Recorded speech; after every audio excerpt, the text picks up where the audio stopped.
नमस्कार।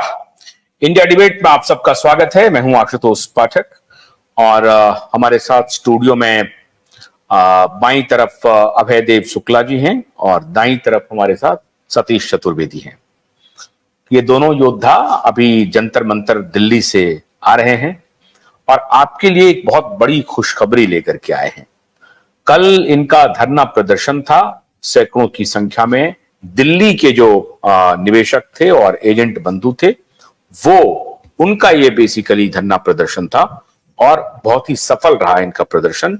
इन्होंने अपना आवेदन सरकार तक पहुंचा दिया है और बहुत सारे लीडर भी आए, कुछ छुप करके आए, कुछ सामने से आए और उनसे इनकी आज भी बात हुई। कल देर रात तक इनकी बात होती रही, पुलिस ऑफिशियल से बात होती रही। तो एक प्रकार से इनका धरना प्रदर्शन काफी सफल रहा। ये धरना क्यों दे रहे थे ये सबको मालूम है, लेकिन कल इन्होंने क्या किया ये फर्स्ट हैंड अकाउंट आपको बताते हैं।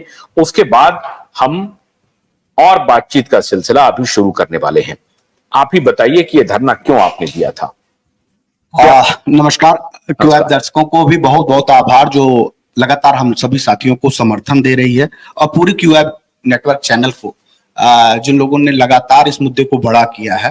खासतौर पे आप सब जानते हैं देश भर के लोग कि देश में जो आंदोलन है वो देश के 13 करोड़ निवेशकों के भुगतान के रास्ते सुलभ बनाने के लिए सरकार के ऊपर दबाव बनाना है। सरकार जब भी सत्ता में आती है, कोई भी सरकार हो, अगर वो जनता के हितों की तरफ ध्यान नहीं देती है तो आंदोलन ही एक मात्र उपाय बचता है जिसके कारण जनता उनके ऊपर दबाव बनाती है। सदनों में बड़ी बहस के दौरान जन्मिन मुद्दे उठते हैं, तब जाकर के सरकारों का ध्यान उधर आकृष्ट होता है। आंदोलन भी सहारा का कुछ इसी के लिए ही बना है। उसका कारण यह है कि 14 साल का जो मामला है, 13-14 साल का जो मामला है, वो विभिन्न सरकारों से होके गुजरा है और 7-8 साल से बीजेपी की गवर्नमेंट है। शायद उस समय जब कांग्रेस का गवर्नमेंट रहा और कांग्रेस से तलखियां सुब्रत राय की रही, जिसके कारण उनको पनिशमेंट झेलना पड़ा, तमाम परिस्थितियों को झेलना पड़ा और उनका एक स्लोगन था और एक अखबार में कटिंग था कि मेरे पास 12 लाख कार्यकर्ता हैं, इतनी बड़ी फौज है, अगर मेरे व्यवसाय पे या मेरे सिस्टम पे आपने कोई आंच डाला तो सत्ता से उखाड़ दिए जाएंगे। ये उनका एक बहुत बड़ा स्लोगन था, अखबारों में भी आया था। वो इशारा तो कुछ कांग्रेस की गवर्नमेंट की ही तरफ था। और जब बहुत सारी परेशानियां उनकी कंपनी को झेलनी पड़ी या उनको खुद की झेलनी पड़ी, तब उनकी ही टीम ने इंटरनल एक्सटर्नल मिलकर के सत्ता से उखाड़ फेंकने का काम भी किया। यहां तक हम लोग जानते हैं, लोग कहते हैं कि अन्ना का जो आंदोलन था उसमें प्रत्यक्ष रूप से सुब्रत राय की बड़ी भूमिका थी और भी तमाम लोगों की बड़ी भूमिका थी, बड़े बड़े मठाधीशियों की बड़ी भूमिका थी। तब जाकर सत्ता परिवर्तन हो पाया। वो कांग्रेस की जगह बीजेपी आ पाई। तो बीजेपी जब आई तो लोगों को यह लगा कि अब सत्ता परिवर्तन हो जाएगा, अब सहारा की कंपनी और लोगों के भुगतान के रास्ते सुलभ हो जाएंगे।